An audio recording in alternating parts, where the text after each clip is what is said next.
Bonjour à toutes, bonjour à tous, bienvenue dans le désert sud marocain, où à l'occasion de l'étape 3, longue de 34,4 km, on va suivre ce couple en or, Laurence et Cyril. Leur journée en résumé, c'est parti.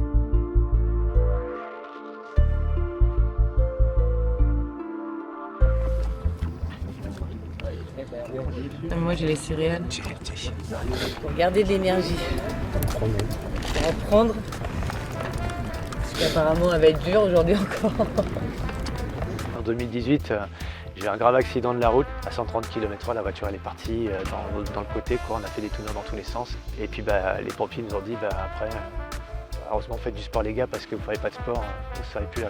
Et moi juste avant, je venais de perdre mon papa, donc l'année 2018, ça a été une année super compliquée. Là de me retrouver là, c'est...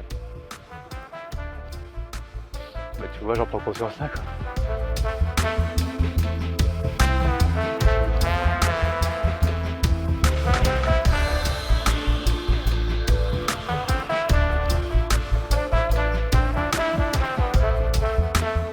Il fallait au moins qu'il y en ait un qui garde le moral, et ça a été compliqué pour ça. Donc on est passé par des passages difficiles, mais on s'en est sorti. On fait beaucoup de sport ensemble, beaucoup de randonnées, de courses, mais ce genre d'épreuve, non. Je n'aurais pas imaginé.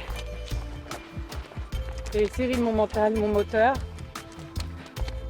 J'ai déjà craqué 2-3 fois, mais il reste toujours près de moi. Voilà, c'est avec des émotions que je vais vous dire ça, mais c'est vraiment un homme bien. Et j'ai cette chance-là. Moi j'ai les lunettes, tu vois pas vénère.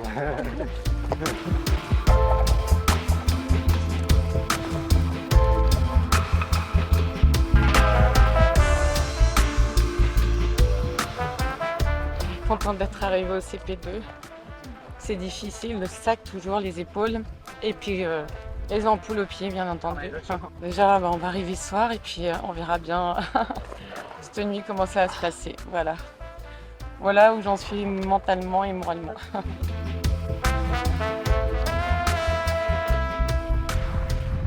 Les dunes, une montée énorme. Là, il faut que le mental y passe au-dessus.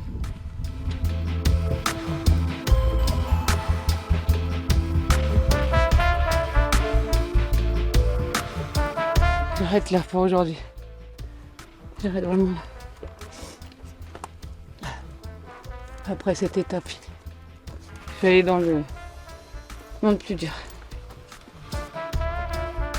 Moi déjà là-bas, je suis très passionné par tout ce qui est autour du cerveau, le cognitif, de croire que tout est possible, quoi. C'est un concept pour beaucoup de gens, mais moi je voulais vraiment le comprendre. Et suite à cet accident, en fait, je me suis spécialisé en sophrologie, je fais beaucoup de méditation, de travail de visualisation. On a plein de potentiel. Et souvent, on n'a pas confiance en soi, et le corps il est capable de choses bien plus puissantes que le cerveau derrière. Si on écoute son corps, on va très très loin.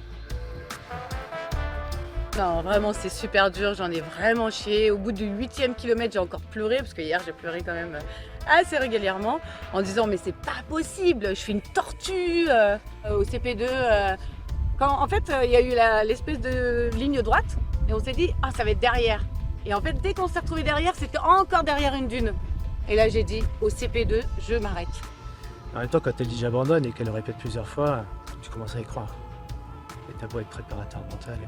Attention, on n'est pas encore demain matin, je dois faire le choix demain matin. L'étape 3 aura été fatale à Laurence Blanchard qui a abandonné ce matin au premier CP de cette étape 3. Son compagnon Cyril lui continue l'aventure malheureusement tout seul. Cette étape numéro 3 justement, elle a été remportée par Mohamed El Morabidi, sa deuxième victoire de rang, lui permettant de prendre les commandes au classement général devant son frère Rachid en 3e place. On retrouve le Marocain Aziz Yachou à la 4e place. C'est le Français Mathieu Blanchard, repoussé d'ores et déjà à plus de 40 minutes du leader. Dans la course féminine, domination outrageuse de la néerlandaise Rania Debat, 3e victoire en autant d'étapes, 38 minutes d'avance sur la française Marilyn Nakache, plus d'une heure et quart sur la marocaine Aziza El Amrani. Nous on se retrouve demain pour l'étape longue au programme 90 km. Ça sera le juge de paix de cette édition 2023 du Marathon des Sables. Alors à très bientôt, ciao.